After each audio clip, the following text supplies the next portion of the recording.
Friends, welcome to AHT times channel. Friends, మన యొక్క తెలంగాణ రాష్ట్ర వ్యాప్తంగా గ్యాస్ సిలిండర్ వినియోగదారులు ఎవరైతే ఉన్నారో, అనగా గ్యాస్ సిలిండర్లు ఎవరైతే యూజ్ చేస్తున్నారో అలాంటి వారికి సంబంధించి కొత్త రూల్ అయితే వచ్చిందండి. అయితే గ్యాస్ సిలిండర్ వినియోగదారులు తప్పనిసరిగా జూలై 31వ తేదీ వరకు ఈ ఒక్కటి చేసుకుంటేనే వారికి సంబంధించినటువంటి సబ్సిడీ రూ. 500. అలాగే మనకేంటంటే కనెక్షన్ కూడా అయితే కట్ కాకుండా అయితే సేఫ్గా అయితే ఉంటుంది. అసలు మనం ఆ ఒక్కటి ఏం చేసుకోవాలి ఏంటి, దానికి సంబంధించినటువంటి పూర్తి వివరాలు మీకు స్టెప్ బై స్టెప్ ఎక్స్ప్లెయిన్ అయితే చేస్తాను. ఈ వీడియో మీకు నచ్చినట్టయితే లైక్ చేసుకొని ఛానల్ను కూడా ఫాలో అవుతుండండి. ఇక వివరాల్లోకి వెళ్ళినట్లయితే మన యొక్క తెలంగాణ రాష్ట్ర వ్యాప్తంగా గ్యాస్ సిలిండర్ వినియోగదారులు, అంటే గ్యాస్ సిలిండర్లు ఎవరైతే ఇళ్లల్లో యూజ్ చేస్తున్న వారు కావచ్చు, అలాగే షాపుల్లో ఎవరైతే యూజ్ చేస్తున్న వారు కావచ్చు, ప్రతి ఒక్కరికి ఈ రూల్ అనేది వర్తిస్తుంది. గ్యాస్ సిలిండర్లు ఉన్నవారు తప్పనిసరిగా ఈ నెల ఆఖరు లోపు మీరు ఒక్కటి చేసుకోవాలి. ఆ ఒక్కటి ఏంటంటే, గ్యాస్ సిలిండర్లు ఉన్నవారు తప్పనిసరిగా ఈకేవైసీ అయితే చేసుకోవాల్సి అయితే ఉంటుందండి. ఈ ఈకేవైసీ అనేది కేంద్ర ప్రభుత్వం అయితే పెట్టినటువంటి రూలు. ప్రతి ఒక్క రాష్ట్రంలో ప్రతి ఒక్క గ్యాస్ సిలిండర్ వినియోగదారుడు ఈకేవైసీ అనేది మస్ట్ అండ్ షుడ్ బి చేసుకోవాల్సి అయితే ఉంటుంది. ఒకవేళ మాకు ఈకేవైసీ కాకపోతే ఏమవుతుందని చెప్పేసి చాలామందికి ఒక డౌట్ అయితే రావచ్చు. ఒకవేళ మీకు ఈకేవైసీ కాని పక్షంలో తప్పనిసరిగా మీ యొక్క గ్యాస్ సిలిండర్ అనేది రద్దయ్యే అవకాశం అయితే ఉంది. అలాగే మన యొక్క రాష్ట్ర ప్రభుత్వం ఏదైతే అమలు చేశారో మహాలక్ష్మి స్కీమ్ పరంగా మనకు రూ. 500 గ్యాస్ సిలిండరు.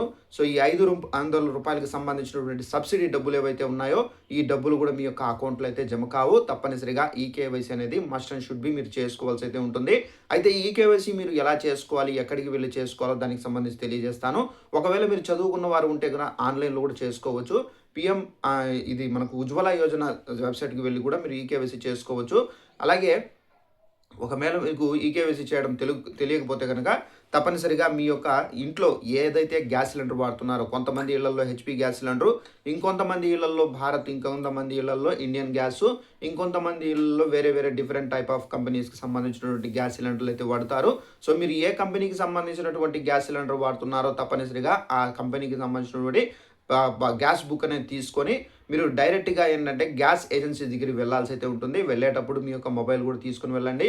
సో వాళ్ళు ఏంటంటే మీ యొక్క గ్యాస్ నెంబర్ అనేది ఎంటర్ చేసి, అంటే గ్యాస్ బుక్ అనేది తీసుకొని మీ దాంట్లో ఉన్నటువంటి గ్యాస్ సిలిండర్ నెంబర్ అనేది ఎంటర్ చేసి మీ యొక్క ఈకేవైసీ అయిందా లేదా చెక్ చేస్తారు. ఒకవేళ ఈకేవైసీ ఆల్రెడీ అయి ఉంటే మీ యొక్క ఈకేవైసీ అయిందని చెప్పేసి మీ యొక్క బుక్ అనేది రిటర్న్ అయితే ఇచ్చి పంపించేస్తారు. ఒకవేళ కాని పక్షంలో తప్పనిసరిగా మీ యొక్క వేలిముద్ర అనేది తీసుకుంటారు. వేలిముద్ర తీసుకున్న తర్వాత మీకు బయోమెట్రిక్ అవుతుంది. సో దీనికి సంబంధించినటువంటి, అంటే మీ యొక్క ఆధార్లో ఏదైతే మొబైల్ నెంబర్ ఉంటుందో ఆ మొబైల్ నెంబర్కి ఓటీపీ అనేది వస్తుంది.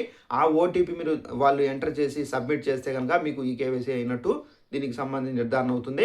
సో ఈ విధంగా ఈకేవైసీ ఎవరైతే చేయించుకుంటారో వారికి సంబంధించినటువంటి గ్యాస్ సిలిండర్ కానివచ్చు, వారికి సంబంధించినటువంటి సబ్సిడీ కానివచ్చు, ప్రతి ఒక్కటి బ్రేక్ కాకుండా డైరెక్ట్గా అయితే రావడం అయితే జరుగుతుంది. ఒకవేళ మీరు చేసుకోకపోయి ఉంటే కనుక వెంటనే వెళ్ళి చేసుకోండి. ఇది మీకే మంచిది. ఇది ఏం ఫేక్ న్యూస్ కాదు, ఇది ఒరిజినల్ న్యూసే, జెన్యున్ న్యూస్. మీరు తప్పనిసరిగా చేసుకోండి. ఒకవేళ మీకు తెలియకపోతే డైరెక్ట్గా ఏజెన్సీల దగ్గర వెళ్ళి అడగండి. ఇదండి ఇన్ఫర్మేషన్. ఈ వీడియో నచ్చినట్లయితే లైక్ చేసుకొని ఛానల్ను ఫాలో అవుతుంది. Thanks for watching this video. All the best.